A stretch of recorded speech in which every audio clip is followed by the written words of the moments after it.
is féidir anall a thabhairt. We can breathe a little and relax.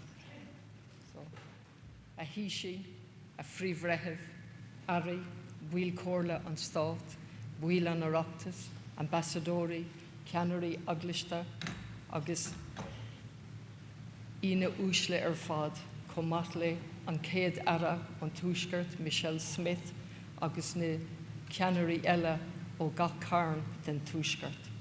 Go bhhatlam 100,000 fáilte a chur raibh mo chlann freisin atá anseo, má bhirtmhaach, má arcéile, má grifúracha, má greitháracha, hastal siad ó cean an domhan, ó Atlanta, Georgia, ó Canada, ó Toronto, agus míle buchas go chuir sibh an dúis sin orthu héin chun a bheith lom inniu.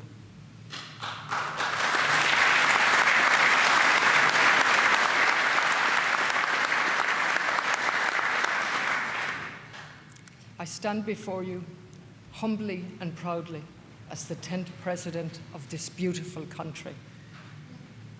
The people have spoken and have given their President a powerful mandate to articulate their vision for a new republic. A republic worthy of its name, where everyone is valued and diversity is cherished, where sustainable solutions are urgently implemented, and where a home is a fundamental human right. The change that led to this joyful day began with a small group of elected representatives and volunteers facing what appeared to be insurmountable challenges. We were led to believe that it was too great a leap, that our ideas were too far out, too left, at odds with the prevailing narrative. In shared conversations all over the country, however, it became evident that the dominant narrative did not reflect or represent people's values and concerns. Time and time again, people spoke of how it served to silence, to other, to label, to exclude, and to stifle critical thinking. Along with that, however, along with meaningful engagement, we saw the emergence of hope. We saw the emergence of joy, along with the courage and determination of people to use their voices to shape a country that we can be proud of. As President of Ireland, I will ensure that all voices are represented, heard, and valued, and promote a public discourse that nourishes inclusivity, tolerance, and active citizenship. Previous presidents faced different challenges reflecting the dominant issues of the day. In 1990, Mary Robinson, and I want to welcome Mary Robinson and her husband Nick, when Mary was elected, the parameters of geopolitics were shifting following the fall of the Berlin Wall the previous year and the dissolution of the Soviet Union, while at home, Ireland was undergoing its own seismic changes, laying the foundation for a modern and inclusive society. In 1997, 1 year before the Good Friday Agreement, the former President Mary McAleese, and again I want to welcome the former President and her husband Nick, when she was elected in the midst of the ongoing peace process, a landmark event in shaping a shared vision for the future of Ireland. In 2011, Michael D. Higgins assumed office, and again I want to pay tribute to his courage and his work. Michael D. assumed office as the global financial collapse shook Ireland and the world. The reverberations of that crisis continue to impact upon and shape people's lives and our economy.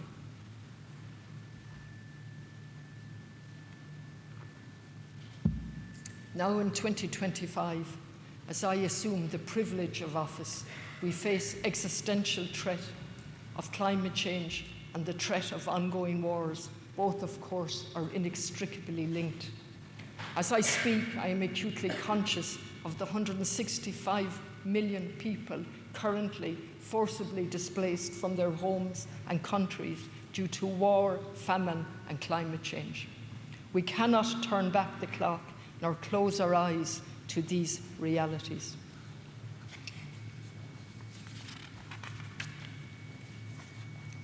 These are the challenges of our times, and our actions or inaction will determine the world our children and grandchildren will inherit. It is both an individual and a collective challenge, and one which obliges us to reflect on the way we live and interact with our world and with each other. It is also the responsibility of those entrusted with public office to come together both nationally and internationally to lead and to create the conditions for a sustainable existence on our planet. It is significant that today is Remembrance Day, the 11th of the 11th, 2025. It is significant. It's significant on so many levels, but it gives us the opportunity to pause and to reflect on the horrors of war in a world where, unfortunately, we have all become witnesses to ongoing wars and genocide. Given our history, the normalization of war and genocide has never been and will never be acceptable to us. As a sovereign, independent nation with a long and cherished tradition of neutrality and an uninterrupted record of peacekeeping since 1958, Ireland is particularly well placed to lead and articulate alternative diplomatic solutions to conflict and war. Indeed, our experience of colonization and resistance, of a catastrophic man-made famine and forced immigration, gives us a lived understanding of dispossession, hunger, and war, and a mandate for Ireland to lead. We can and should take real pride in the success of the Good Friday Agreement, knowing that this is recognised far and wide and is a model for the peaceful resolution of conflict. We also know that this journey of peace and reconciliation was the result of meticulous and methodical work over a long period of time, and this work continues to this day. I look forward to paying my first official visit to the North and meeting with people from all communities and celebrating the rich and heritage and traditions of all who live there.